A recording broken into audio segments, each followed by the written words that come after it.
I like that she's fully going all out at the end, and I was like, fully committed. That really kept me in the movie, dude. I was like, So that was one of the things I could say that were really positive. Besides some of the acting, I would say is very drawn out. I don't know why. It's just very drawn, but I guess that's what goes in those 1800 eras. They talk very posh and shit. So, you know, it's very, like, dragged on. I really did hate Tom Hiddleston's character because, like, he left himself to, like, no redemption. So I was like, man, his character kind of sucked, but his acting was pretty good. He kept me in. He had some, like, good words and shit, especially about the waltz dancing was very interesting. He's like, oh, if the candle doesn't flame out, then, like, you're a good waltz dancer or some shit like that. That was pretty fun part of the movie too, because I like seeing dancing, like some real, like, old school dancing like that. It's very interesting to watch sometimes. But yeah, that's my point on the movie. I liked it, but some stuff was cringe because, like, Del Toro, yeah, Del Toro's awesome, dude. Fucking, he's been, like, an awesome guy for too long now. This movie, it's incest. I mean, it's the best. Remember, I seem to probably like this movie more than you guys. I don't blame the CG didn't bother me, and knowing Guillermo's past in all his films, I bet you he tried his hardest and he just couldn't get what his vision was. I bet you that's not his first choice. Probably wasn't to use the CG, and it was just like, I can't get my vision across practically. He's good at using both practical and special effects, unlike Spielberg, who can't do both. But if the more horror movies were closer to this, I would watch them more. It's not gory. There's a story. The ghosts grab you. They scare you, and then at the same time they don't. The imagery of the red clay is just amazing. The red always stands out, but to have that much red in it and not for it to overtake everything, I think it was a really good job. Tom Hiddleston, I just love him in anything he does. I 100% back him for being the next James Bond, and I think they're ridiculous if they don't cast him. Oh, is that news?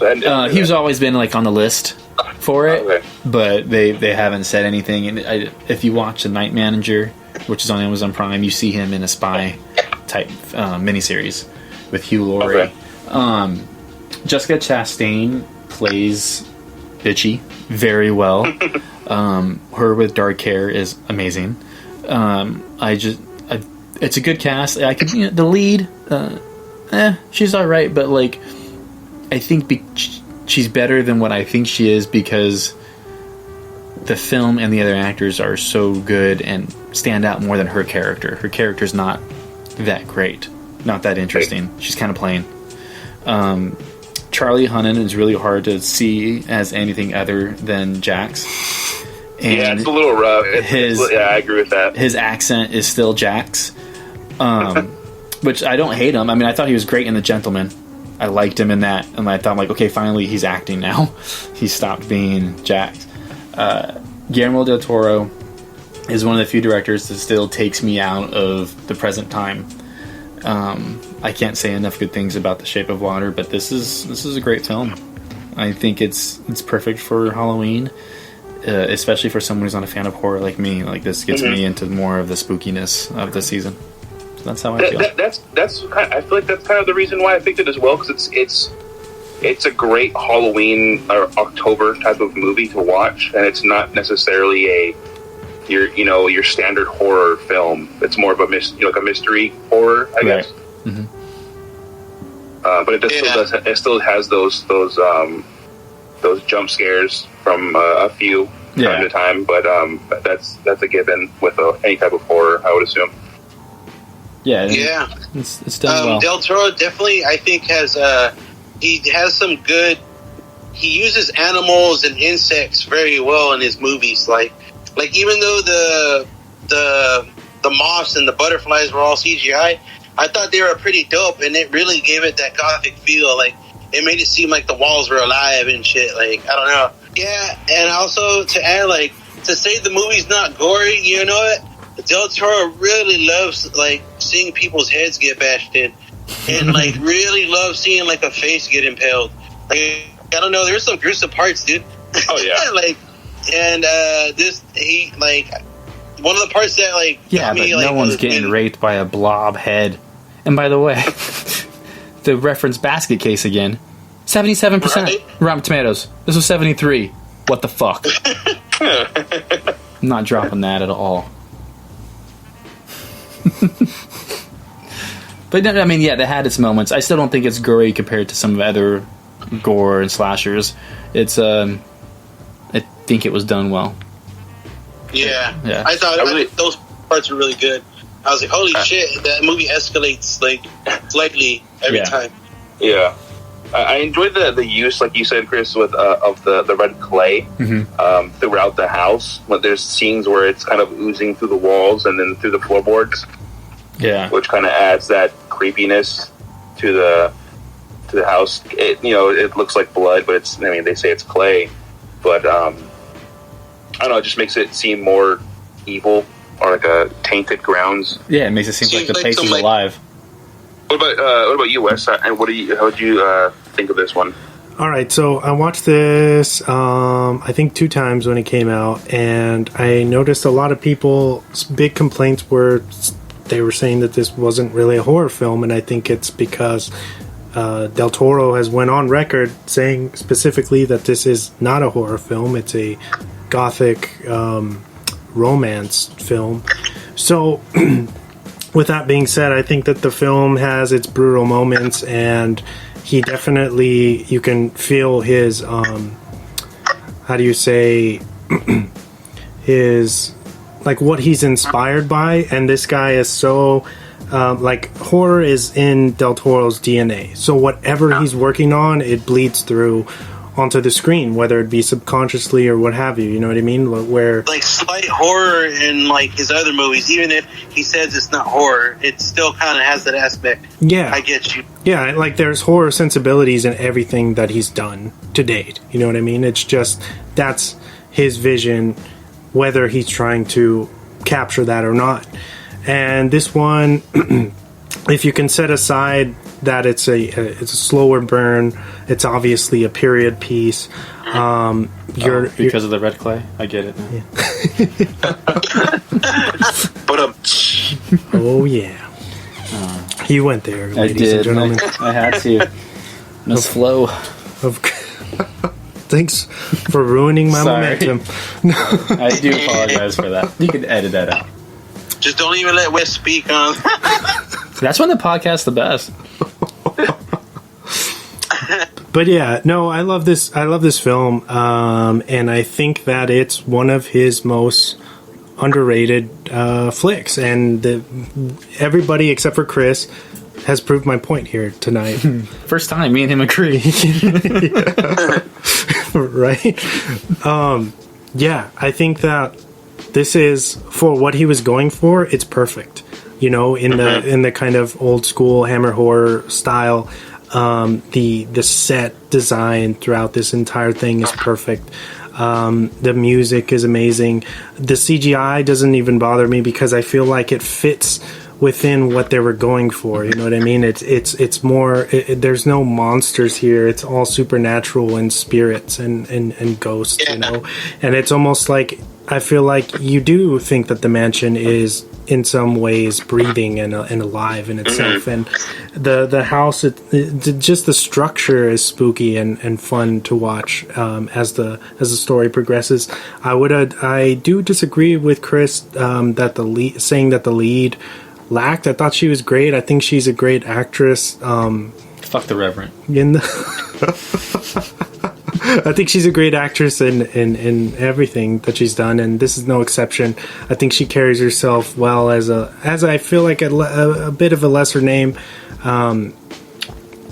in the broad scheme of this film and the kind of powerhouses that she's surrounded with. I also thought that Charlie Hunnam did a good job. I was able to take him seriously in this one. I do agree with Chris that he has been riding the coattails of Sons of Anarchy for a while. he did a good job in The Gentleman. So kudos to you for saying that first. I didn't mean like she was bad in it. I just meant like her character was. Like, her character Lacking. wasn't as strong Like as the Noel others. or something?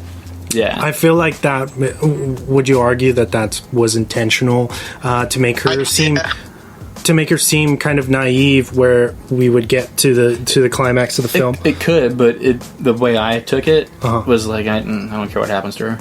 Oh, okay. Yeah. Too timid.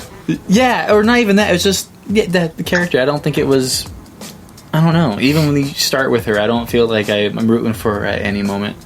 The only time I felt bad for her is when her dad died.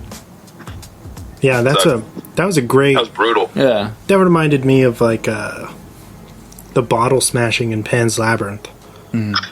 You know, have you seen that one? Oh yeah. I still have to watch that one. I haven't seen Pan's Oh Labyrinth. God, man, gotta watch it. Pan's Labyrinth. Yeah, I know. So good. But yeah, he's great. Like the I love that the the murders and the violence that take place are sparse and kind of placed miscellaneously throughout this piece. So if you're not patient, you're not gonna like this, Yeah. right?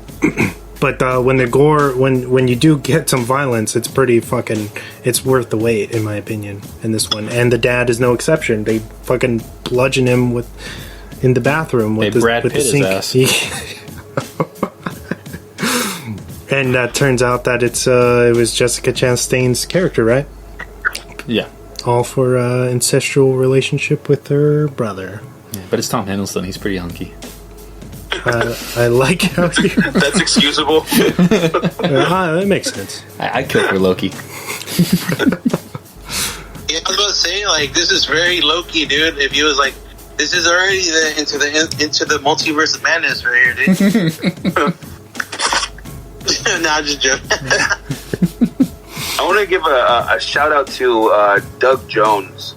Yeah, Ape Sapien. Oh, now you guys know who he is? Because when I was talking about him on Hocus Pocus, nobody gave a shit. I'll tell you that much. I wasn't there, bro. I wasn't there. I love okay. Doug Jones. That makes sense.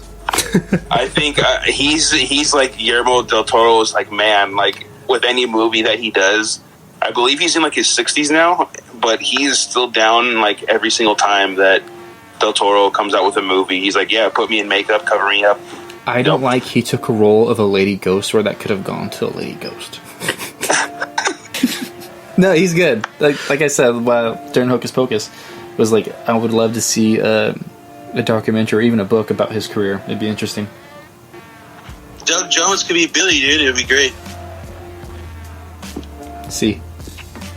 Also, since we're talking about the effects of this film, I did go. I think it might have been. It was definitely before the film had came out, because I didn't know what the movie's premise was specifically. Just that it was a Del Toro film. But I went to Halloween Horror Nights that year, and they had a maze specifically for Crimson Peak. And I thought it was very odd that they created a maze for a movie like this, because it's like, well, there's not a whole lot you can do with it, you know, as far as.